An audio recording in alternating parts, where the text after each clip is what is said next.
we get along very well with NATO, I think, but I've always said, will they be there if we ever needed them? And that's really the ultimate test, and I'm not sure of that. I know that we would have been there, or we would be there, but will they be there? And let's hope that that never happens. We've never needed them. We have never really asked anything of them. You know, they'll say they sent some troops to Afghanistan or this or that, and they did. They stayed a little back, a little off the front lines. But we've been very good to Europe and to many other countries. It has to be a two-way street, and it's been a two-way street, much more so, and now it's really been a two-way street. Let me start by paying tribute to the 457 of our armed services who lost their lives in Afghanistan. I will never forget their courage, their bravery, and the sacrifice that they made for their country. There are many also who were injured, some with life-changing injuries. And so I consider President Trump's remarks to be insulting and frankly appalling. And I'm not surprised they've caused such hurt to the loved ones of those who were killed or injured, and in fact, across the country. As well as politicians, will you call for an apology from the President? Well, I've made my position clear, and what I say to Diane is if I had misspoken in that way or said those words, I would certainly apologise, and I'd apologise to her. This is becoming a bit of a... We have a very close relationship with the US, and that is important for our security, for our defence and our intelligence, and it's very important we maintain that relationship. But it is because of that relationship that we fought alongside the Americans for our values in Afghanistan.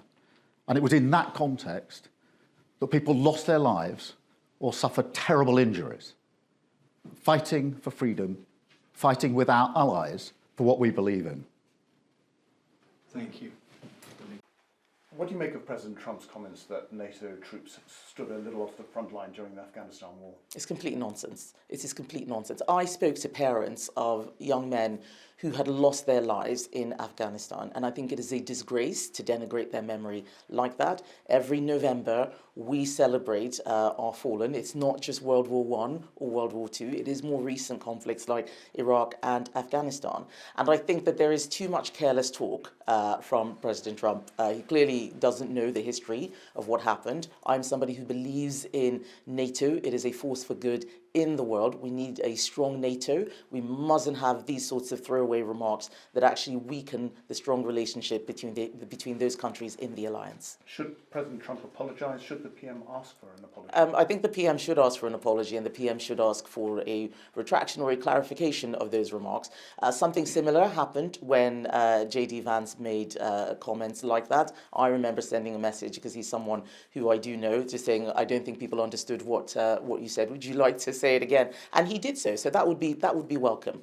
But there is far too much random commentary and throwaway remarks that are unhelpful to the NATO alliance. I mean, you're a politician. You pick your words very carefully. Aren't we just a bit blown away by him saying that? Well, the fact is, President Trump is President Trump. When he says stuff that we agree with, great. When he says stuff that we disagree with, then I think we should be robust. What I'm most concerned about is the British national interest. I'm interested in what happens in our country and to our country. And I think when we look at a lot of the decisions that have been made, the vote we had a couple of days ago on veterans, this terrible deal with the Chagos Islands, there are too many decisions that are being made as if it's a long time ago, rather than the reality of the increasingly dangerous world that we live in today. Well, Trump's comments are appalling, and they're insulting to all those British veterans, the soldiers who lost their lives, the soldiers who came back with life-changing injuries, and all their families and friends. But people know I've regularly criticised Donald Trump for so much, and I question his character. But I also question the character of British politicians who've been supporting Donald Trump. Nigel Farage called him the bravest man he'd ever met, a man who's dodged military service 5 times. I think Nigel Farage's character is on the line, along with Donald Trump's.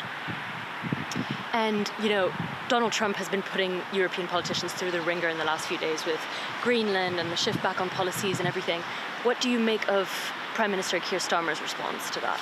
I'm afraid the British Prime Minister has been too weak with Donald Trump. I've long argued that this bully in the White House only responds to strength. And I've called for our alliances in the UK to be stronger with Europe, stronger with our Commonwealth allies. And we've seen people like Prime Minister Carney from Canada, President Macron from France, and the European Union be far stronger. And they've got Donald Trump to back down. The threat from Europe of the bazooka of retaliatory tariffs sent shockwaves through the stock markets in America, and I think Donald Trump's billionaire friends said you've got to back down.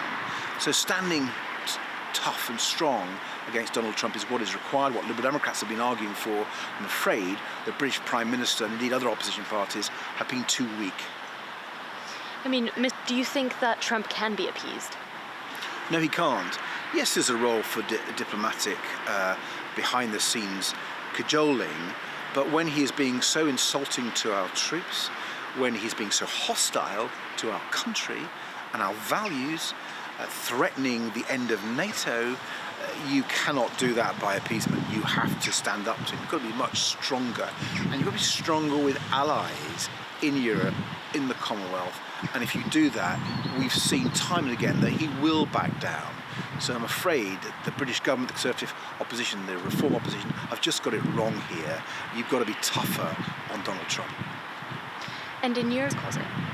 Yeah, Trump is threatening our economy and our defence, and therefore we need to show we have alternatives. We need to work with our NATO allies in Europe and in Canada and elsewhere to show that we can work together on our defence if America isn't going to turn up. We need to make sure against his protectionism and his damage to the world economic order that we have alternatives by working closely with particularly Europe. Liberal Democrats have called for a new customs union with our European neighbours. That would more than offset the damage being done by Trump and enable us to grow as an economy and help us tackle the cost of living. So we need alternative economic policies given Trump's threats, and it's been Liberal Democrats who've been arguing for those. Right. And Well, I think we should do more to support President Zelensky in Ukraine against the outrageous illegal invasion by Putin. But you have to bring it back to Trump. Trump has been supporting President Putin. President Zelensky is between a rock and a hard place. He's got to play along with Trump, but I'm sure he knows that Britain and Europeans are the true friends of Ukraine. But we should still do more to back those brave Ukrainians. I think Britain and Europe should use those frozen Russian assets. We should seize them and use that cash to support Ukraine. And we need to redouble our efforts. Liberal Democrats have called for a European rearmament bank so we can boost our defence industries and make sure we are as strong as possible against the threat that Putin is. great. And Well, I do have some sympathy, at least I did, with the Prime Minister, because we need to see if you could work with our American allies. But I think it's absolutely clear with this particular American president, he is not a reliable ally, and he's going against the national interest. And so I'm afraid the policy of Keir Starmer and the Labour government on this has just got to change. Liberal Democrats have been arguing that for some time. We need a stronger approach. Yes, of course, we need to see if we can continue to work with our American friends, but we've just got to be realistic. And I think it's a massive wake-up call, and I'm hoping the Prime Minister will now change his policy.